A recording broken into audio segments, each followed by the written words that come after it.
लाल बहादुर शास्त्री स्वतंत्र भारत के दूसरे प्रधानमंत्री और स्वतंत्र सेनानी थे। वे 9 जून 1964 से 11 जनवरी 1966 तक लगभग 18 महीने देश के प्रधानमंत्री रहे। शारीरिक कद में छोटे होने के बावजूद भी वे महान साहस और इच्छा शक्ति के व्यक्ति थे।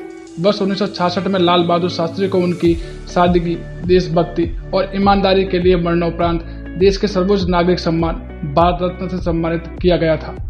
लाल बहादुर शास्त्री का जन्म 2 अक्टूबर 1904 में मुगलसराय, वाराणसी, उत्तर प्रदेश में हुआ था। उनके पिता का नाम मुंशी शारदा प्रसाद श्रीवास्तव और उनकी माता का नाम राम दुलारी था। इनके पिता प्राथमिक विद्यालय में एक शिक्षक थे और इसी के कारण उन्हें सब मुंशी जी कहते थे।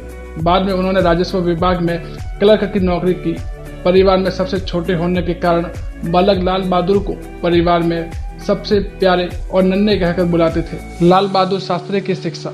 शास्त्री जी ने 4 साल की उम्र में मुगलसराय के पूर्व मध्य रेलवे इंटर कॉलेज में एक मौलवी बोहरान मियां के संरक्षण में शिक्षा शुरू की। उन्होंने वहां 6ठी कक्षा तक पढ़ाई की और 1917 में बिंदेश्वरी प्रसाद, जो अब घर के मुखिया थे, को वाराणसी स्थानांतरित कर दिया गया था और पूरा परिवार राम दुलारी देवी और उनके 3 बच्चे सहित वहां चला गया। वाराणसी में शास्त्री हरिश्चंद्र हाई इस समय उन्होंने श्रीवास्तव के अपने जाति उपनाम को छोड़ने का फैसला किया। लाल बहादुर शास्त्री का करियर। संस्कृत भाषा में स्नातक स्तर की शिक्षा समाप्त करने के बाद लाल बहादुर शास्त्री भारत सेवक संघ से जुड़ गए और देश सेवा में व्रत लेते हुए यही से अपनी राजनीतिक की शुरुआत की। शास्त्री जी सच्चे गांधीवादी थे, जिन्होंने अपना सारा जीवन सादगी से बिताया और गरीबों की सेवा में लगाया। भारतीय स्वतंत्रता संग्राम में सभी उन्होंने कार्यक्रम और आंदोलन में उनकी सक्रिय भूमिका रही। इसके परिणाम स्वरूप उन्हें कई बार जेल भी जाना पड़ा।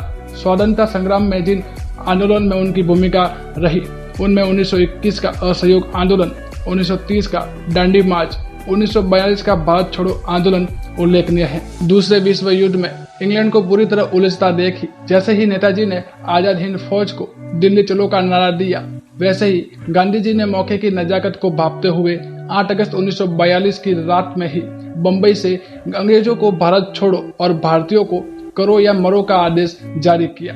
सरकारी सुरक्षा में यरवदा पुणे में स्थित आगा खां पैलेस में वहां चले गए।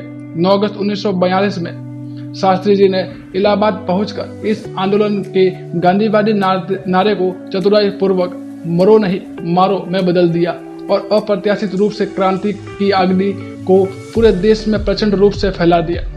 पूरे 11 दिन तक भूमिगत रहते हुए ये आंदोलन चलाने के बाद 19 अगस्त 1942 को शास्त्री जी गिरफ्तार हो गए।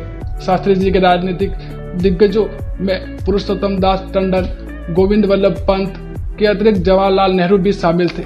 सबसे पहले 1929 में वे इलाहाबाद आने के बाद उन्होंने टंडन जी के साथ भारत सेवक संघ की इलाहाबाद इकाई के सचिव के रूप में कार्य शुरू किया।